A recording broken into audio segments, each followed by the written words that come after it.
नमस्कार मित्रों, आज मैं आपको सुनाने जा रही हूँ मुंशी प्रेमचंद जी की लिखी हुई एक कहानी जिसका शीर्षक है मैकू।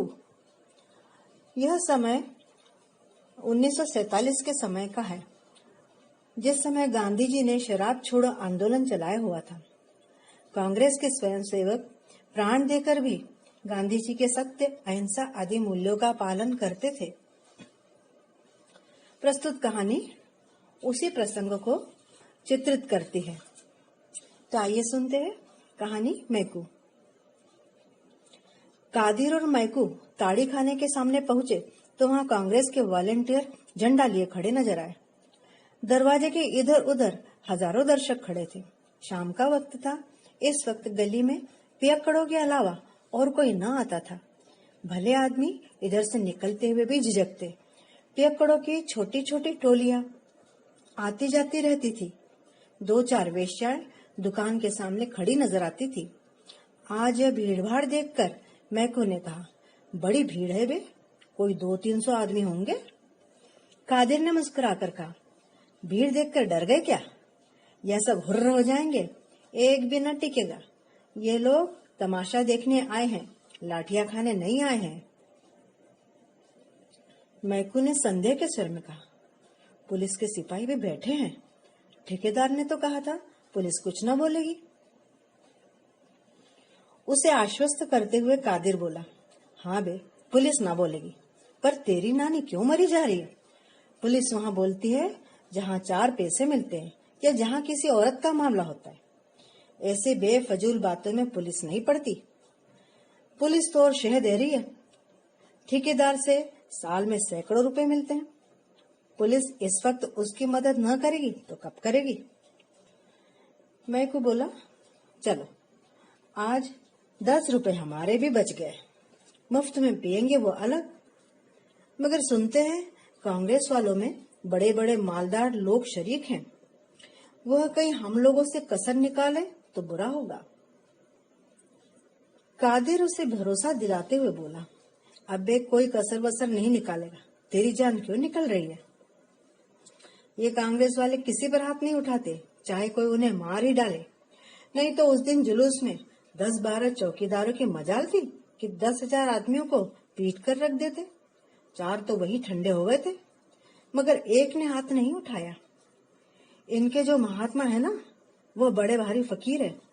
उनका हुक्म है कि चुपके से मार खा लो, लड़ाई मत करो। यूं बातें करते ताड़ी खाने के द्वार पर पहुंच गए। एक स्वयंसेवक हाथ जोड़कर सामने आ गया और बोला, भाई साहब, आपके मजहब में ताड़ी हराम है। मैकू ने बात का जवाब चांटे से दिया। ऐसा तमाचा मारा कि स्वयंसेवक की आंखों में खून आ गया। ऐसा मालूम होता था कि गिरना ही चाहता है। दूसरे स्वयंसेवक ने तभी दौड़कर उसे संभाला। 5 उंगलियों का रक्तमय प्रतिबिंब उसके गाल पर झलक रहा था। मगर वॉलेंटियर तमाचा खाकर भी अपने स्थान पर खड़ा रहा। मैकू ने कहा, अब हटता है कि और लेगा? स्वयंसेवक ने नम्रता से कहा, अगर आपकी यही इच्छा है तो सिर सामने किए हुए हूँ, जितना चाहिए मार लीजिए, मगर मैं आपको अंदर ना जाने दूंगा। यह कहता हुआ वो मैकू के सामने वहीं बैठ गया। मैकू ने स्वयंसेवक के चेहरे पर निगाह डाली।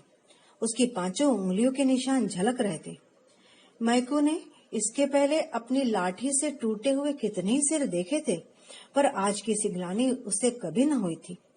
वह 5 उंगलियों के निशान किसी पंचशूल की भांति उसके हृदय में चुभ रहे थे।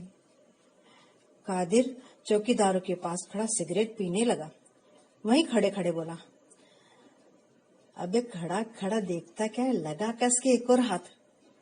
मैकू ने स्वयंसेवक से कहा, तुम उठ जाओ, मुझे अंदर जाने दो। लेकिन स्वयंसेवक दृढ़ता से बोला, मैं न जाने दूंगा।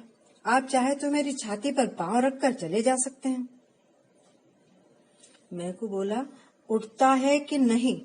मैं अंदर ताड़ी नहीं पीऊंगा, मेरा एक दूसरा ही काम है। उसके स्वर की यह दृढ़ता सुनकर स्वयंसेवक उठकर रास्ते से हट गया। मैकू ने मुस्कुराकर उसकी ओर देखा स्वयंसेवक ने फिर हाथ जोड़कर कहा, अपना वादा भूल न जाना। एक चौकीदार बोल पड़ा, लातों के आगे तो भूत भी भागता है, ये तो एक तमाचे में ही ठीक हो गया। कादिर ने कहा, यह तमाचा बच्चे को जन्म भर याद रहेगा। मेकू के तमाचे सह लेना मामूली काम नहीं है। चौकीदार आगे बोला, आज ऐसा ठोको इन स्वयंसेवकों को कि फिर कभी इधर आने का नाम ही ना ले। कादिर ने लापरवाही से कहा, खुदा ने चाहा तो फिर इधर आएंगे भी नहीं, मगर है सब बड़े हिम्मती, जान को हथेली पर लिए फिरते हैं। इधर मैकू भीतर पहुंचा तो ठेकेदार ने स्वागत किया, आओ मैकू मियाँ, एक ही तमाचा लगा कर क्यों रह गए? एक तमाचा का भला इन पर क्या असर होगा?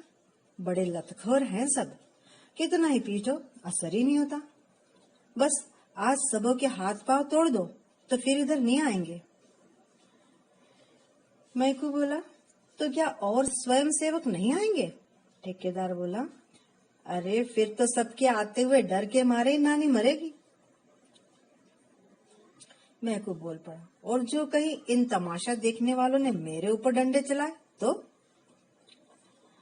उसे आश्वस्त करते हुए ठेकेदार कहने लगा, तो पुलिस उनको मार भगाएगी, एक झड़प में मैदान साफ हो जाएगा। लो, जब तक एक आध बोतल ही पी लो, मैं तो आज मुफ्त ही पिला रहा हूँ। तो क्या इन ग्राहकों को भी मुफ्त पिलाओगे? ठेकेदार बड़े ही बेचारगी से बोला, क्या करता, कोई आता ही न था। जब सुना कि मुफ्त मिलेगी तो सब धस पड़े।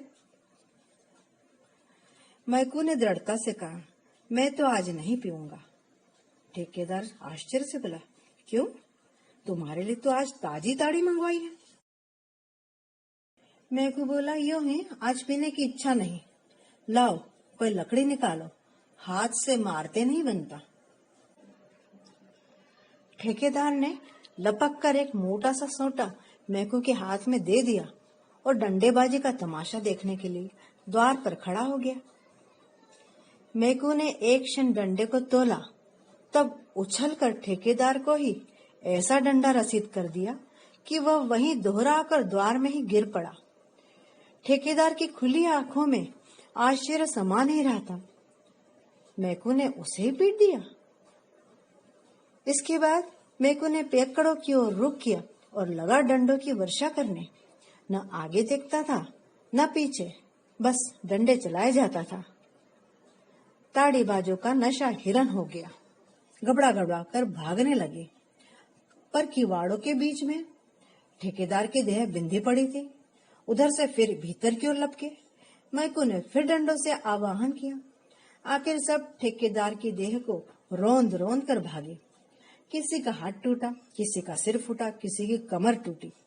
ऐसी भगदड़ मची कि 1 मिनट के अंदर ताड़ी खाने में एक चिड़िया का पूत तक न रह गया। एकाएक मटके के टूटने की आवाज आई। स्वयं सेवक ने भीतर झांक कर देखा तो मैकू ताड़ी के मटकों को ध्वंस करने में जुटा हुआ था। बोला, भाई साहब, अजी भाई साहब, यह आप गजब कर रहे हैं। इससे तो कहीं अच्छा होता कि आपने हमारे ऊपर अपना गुस्सा उतारा होता। मैकू ने 2-3 हाथ चलाकर बाकी बची हुई बोतलों और मटकों का सफाया कर दिया और तब चलते चलते ठेकेदार को एक लात जमाकर बाहर निकल आया। कादिर ने उसको रोककर पूछा, तू पागल तो नहीं हो गया बे? क्या करने आया था और क्या कर रहा है? मैकू ने गुस्से से लाल आंखों से उसकी ओर देखकर कहा, हाँ, अल्लाह का शुक्र है कि मैं जो करने आया था वह न करके कुछ और ही कर बैठा। तुम में कुव्वत हो तो वॉलंटियर को मारो, मुझ में कुव्वत नहीं है। मैंने तो जो एक थप्पड़ लगाया उसका रंज अभी तक है और हमेशा रहेगा। तमाचे के निशान मेरे कलेजे पर बन गए हैं। जो लोग दूसरों को गुनाह से बचाने के लिए अपनी जान देने को खड़े, उन पर वही हाथ उठाएगा जो पाजी है, कमीना है, नामर्द है। मैं को फिसादी है, लठे थे, गुंडा है, पर कमीना और नामर्द नहीं है। कह दो पुलिस वालों से, चाहे तो मुझे गिरफ्तार कर ले। कई ताड़ीबाज खड़े सिर सहलाते हुए मैको की ओर सहमी हुई आंखों से ताक रहे थे। कुछ की बोलने की कुछ भी हिम्मत नहीं पड़ती थी। मैको का क्रोध अभी भी शांत नहीं हुआ था। उसने उनकी ओर देखकर कहा, मैं कल फिर आऊंगा। अगर तुम में से किसी को भी यहाँ देखा तो खून पी जाऊंगा। जेल और फांसी से नहीं डरता। तुम्हारी भलमनसी इसी में है कि अब भूल कर भी इधर ना आना। यह कांग्रेस वाले तुम्हारे दुश्मन नहीं है। तुम्हारे और तुम्हारे बाल बच्चों की भलाई के लिए ही तुम्हें पीने से रोकते हैं। इन पैसों से अपने बाल बच्चों की परवरिश करो, उन्हें घी दूध पिलाओ। घर में तो फाके हो रहे, घरवाली तुम्हारे नाम को रो रही है और तुम यहाँ बैठे पी रहे हो। लानत है इस नशेबाजी पर। मैको ने डंडा वहीं फेंक दिया और कदम बढ़ाता हुआ घर को चला। इस वक्त तक हजारों आदमियों का हुजूम जमा हो गया था। सभी श्रद्धा, प्रेम और गर्व की आंखों से मैको को देख रहे थे।